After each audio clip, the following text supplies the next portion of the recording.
හොඳයි ඇහෙනව නේද හැමෝටම? මම හිතන්නේ ඇහෙනවා. හරි. අද මම කතා කරන්න හදන්නේ 10 වසරේ දෙවෙනි පාඩම. ව්‍යාපාර පරිසරය කියන පාඩම තමයි ඔයත් එක්ක මම අද කතා කරන්න බලාපොරොත්තු වෙන්නේ. එතකොට මේ 10 වසරේ තියෙන දෙවෙනි පාඩම තියරි පාඩමක්, බිස්නස් ස්ටඩීස්, ව්‍යාපාර අධ්‍යයනය කොටසට අදාළ පාඩමක්.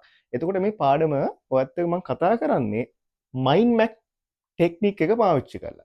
එතකොට මයින්ඩ් මැප් ටෙක්නික් එක පාවිච්චි කරනවා කියන්නේ අපිට මේ තියරි පාඩම වඩා පහසුවෙන් ලේසියෙන් ඉක්මනටම කරගන්න පුළුවන් වෙනවා. මතක තියාගන්න පුළුවන් වෙනවා. එතකොට අපිට මේක අධ්‍යයනය කරන්න හරි ලේසියි. මයින්ඩ් මැප් ටෙක්නික් එකෙන් කරන්නේ සම්පූර්ණම ඔය අධ්‍යයනය කරන් තියෙන මේ දෙවෙනි පාඩමම තනි කොලයකට අපි සටහන් කරගන්නවා.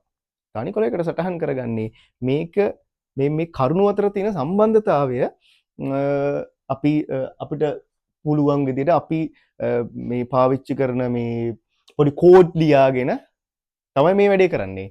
මේ වීඩියෝත් එක්ක මම හිතනවා අපි මම මේක YouTube අප්ලෝඩ් කරනවා. එතකොට මේ වීඩියෝ එකත් එක්ක ඔයාලට එකතු වෙන්න පුළුවන්. එකතු වෙලා බලමු මේක කොහොමද කරන්න කියලා. right. මෙන්න පාඩම. මුලින්ම අපිට තියෙනවා ව්‍යාපාර පරිසරය කියන්නේ මොකක්දයි කියලා තේරුම් බේරුම් කරගන්න. ව්‍යාපාර පරිසරය කියන්නේ මොකක්ද? ව්‍යාපාර පරිසරය කියන්නේ ව්‍යාපාරයට බලපෑම් ඇති කරන පුද්ගලයෝ සහ සාධක ක්‍රියාත්මක වන මේ වටපිටාව තමයි ව්‍යාපාර පරිසරය. එතකොට දරුවනේ ව්‍යාපාර පරිසරය ප්‍රධාන වශයෙන් කෑලි දෙකකට කැඩෙන්න ඕන. මම මයින්ඩ් මැප් එකේ ප්‍රධාන වශයෙන් මේ ව්‍යාපාර පරිසරය බෙදා ගන්න අතු දෙක බෙදා ගත්තා. එකක් අභ්‍යන්තර පරිසරය, අනිත් එක බාහිර පරිසරය. මොකක්ද මේ අභ්‍යන්තර පරිසරය කියලා කියන්නේ? ව්‍යාපාරයක් තුල ක්‍රියාත්මක වන අය තමයි අභ්‍යන්තර පරිසරය. එතකොට ව්‍යාපාරයෙන් බාහිරව ක්‍රියාත්මක වන අය සහ සාධක තමයි බාහිර පරිසරය කියලා කියන්නේ. හරිම ලේසි. අතු දෙකයි අභ්‍යන්තර පරිසරය සහ බාහිර පරිසරය. මම මෙතෙන්දී මේ මයින්ඩ් මැප් එකේ දාලා තිනවා පොඩි කෝඩ් එකක් බලන්න. මේ රතු පාට පෑනින් දාලා තියෙන්නේ පොඩි කෝඩ් එකක්. මම ඔයාලට මේ කෝඩ් එක කියා දෙනවා. ඔයාට කෝඩ් එක විතරයි මතක තියාගන්න ඕනේ. එතකොට ඔයා දන්නවා අභ්‍යන්තර පරිසරයේ කවුද මොන සාධකද ක්‍රියාත්මක වෙන්නේ, මොන පුද්ගලයෝද ක්‍රියාත්මක වෙන්නේ, බාහිර පරිසරයේ මොන සාධකද මොන පුද්ගලයෝද ක්‍රියාත්මක වෙන්නේ කියලා ඉතා පහසුවෙන් මේක තේරුම් ගන්න පුළුවන්. එහෙම නේද? හරි. මම ඔයාලට කෝඩ් එකක් කියලා දෙනවා. බලන්න අභ්‍යන්තර පරිසරයට ඕමි ඕමි කියලා කෝඩ් එකක් කියලා දෙනවා. OME ඕමි. එතකොට බාහිර පරිසරයට pest PEST pest CCLG pest CCLG අයිත් පාරක් pest CCLG මේක හරි ලේසි. අභ්‍යන්තර පරිසරය ඕමි, බාහිර පරිසරය pest CCLG. මේක දෙතුන් පාරක් 10 පාරක් 12 පාරක් කියවන්න. එතකොට ඔයාට මේ කෝඩ් එක ඔටෝමැටිකලි ඔලුවට යනවා. එතකොට අපිට මේක මේ කටපාඩම් කරගෙන දඟලන්න ඕනේ නැහැ. කෝඩ් එක මතක තියාගත්තාම කෝඩ් එක ප්‍රැක්ටිස් කරගත්තාම හරි. බලන්න. ඕමි කියලා කියන්නේ මොකද්ද? O අකුරෙන් කියන්නේ owners. M අකුරෙන් කියන්නේ managers. E අකුරෙන් කියන්නේ employees. owner කියන්නේ අයිතිකාරයෝ. managers කියන්නේ කළමනාකාරයෝ. employees කියන්නේ සේවකයෝ. ඕමි. ඕමි කියන්නේ owners, managers, employees. අයිතිකරුවෝ, කළමනාකරුවෝ සහ සේවකයෝ. හරිම ලේසි. කෝඩ් එක විතරයි මතක තියාගන්න ඕන. බාහිර පරිසරයට එමු. බාහිර පරිසරය කියන්නේ ව්‍යාපාරයෙන් පරිබාහිරව ක්‍රියාත්මක වන පුද්ගලයෝ සහ සාධකනේ. ඔන්න බලන්න. pest CCLG. pest කියන්නේ P political. ඒ කියන්නේ දේශපාලන පරිසරය. E කියන්නේ economical. ඒ කියන්නේ ආර්ථික පරිසරය. S අකුරෙන් කියන්නේ suppliers. සැපයුම් කරුවෝ. T technological. ඒ කියන්නේ තාක්ෂණික පරිසරය. C අකුරු දෙකයි. එකක් customers අනිත් එක competitors. customers කියන්නේ ගනුදෙනුකාරයන්ට, competitor කියන්නේ තරංකාරයන්ට. එකක් customers අනිත් එක competitors. ඊළඟට LG. L අකුරෙන් කියන්නේ legal. legal කියන්නේ නෛතික පරිසරය. G අකුරෙන් කියන්නේ global, ගෝලීය පරිසරය. අනේ හරි ලේසි. ඔයාට මතක තියාගන්න තියෙන්නේ කෝඩ් දෙක විතරයි. අභ්‍යන්තර පරිසරය සහ බාහිර පරිසරය තේරුම් ගන්න මේ කෝඩ් එක පාවිච්චි කරන්න. අභ්‍යන්තර පරිසරය ඕමි, බාහිර පරිසරය පෙස්ට් CCLG. එච්චරයි. එතකොට ඔයා මෙන්න මේ අතු දෙකට අදාළව මේගොල්ලෝ කවුද කින්ද මන්ද කියන කාරණය ඔයාගේ නෝට් එකත් එක්ක ඔයා පාඩම් කරන්න පටන් ගන්න ඕන, අධ්‍යයනය කරන්න පටන් ගන්න ඕන. එතකොට ඒකට උදව්වක් වෙන විදිහට තමයි මේ මයින්ඩ් මැප් එක අපි හදලා තියෙන්නේ. එතකොට මේ කියන ආර්ථික පරිසරය ආයිත් ඒ ආර්ථික පරිසරයේ ක්‍රියාත්මක කරන සාධක, ක්‍රියාත්මක කරන ටූල්ස් අපිට කිහිපයක් හඳුනා ගන්න පුළුවන්. අනේ මම මයින්ඩ් මැප් එකේ මේක ඒ විදිහටම සටහන් කරලා තියෙනවා. මොනවද? පොලී අනුපාත, උද්දමනය, ආදායම් ව්‍යාප්තිය, රැකියා නියුක්තිය, ජාත්‍යන්තර සබඳතා සහ ගිවිසුම්, විදේශ විනිමය අනුපාතය ඉතුරු. තේරුණා නේද? මොනවද? මේ කියන්නේ එකොනොමිකල් ආර්ථික පරිසරයේ තීන විචල්යන් කිහිපයක්. සරලවම තමයි ඔයාගේ සිලබස් එකේ ඔයාට මෙන්න මේ විචාලයන් ටික කියා දෙන්නේ. මොනවද? පොලී අනුපාත, උද්දමනය, ආදායම් ව්‍යාප්තිය, රැකියා නියුක්තිය, ජාත්‍යන්තර සබඳතා හා ගිවිසුම්, විදේශ විනිමය අනුපාතය සහ ඉතුරු. මොනවද? අපි පොඩ්ඩක් බලමු. පොලී අනුපාතය කිව්වේ මේක ඉතා බැරෑරුම් සංකල්පයක්. හැබැයි ඔයාට කියලා දෙන්න තියෙන්නේ තැම්පත් වලට ඔයාට දෙන පොලී අනුපාතිකයයි ණය වලට බැංකුව විසින් ඔයාගෙන් අය කරන පොලී අනුපාතිකයයි. හරිම ලේසියි. එතකොට උද්දමනය කියන්නේ උද්දමනය කියලා කියන්නේ ඔයාගේ භාණ්ඩ හා සේවා මිල මට්ටම තියෙන්නේ. මිල මට්ටම අඛණ්ඩව ඉහළ යෑමේ තත්ත්වයක් තමයි උද්දමනයක් කියලා කියන්නේ. එතකොට ආදායම් ව්‍යාප්තිය රටේ තියෙන ජාතික ආදායම මිනිස්සු අතර බෙදී ගිහිපු විදිය තමයි ආදායම් ව්‍යාප්තිය කියන්නේ.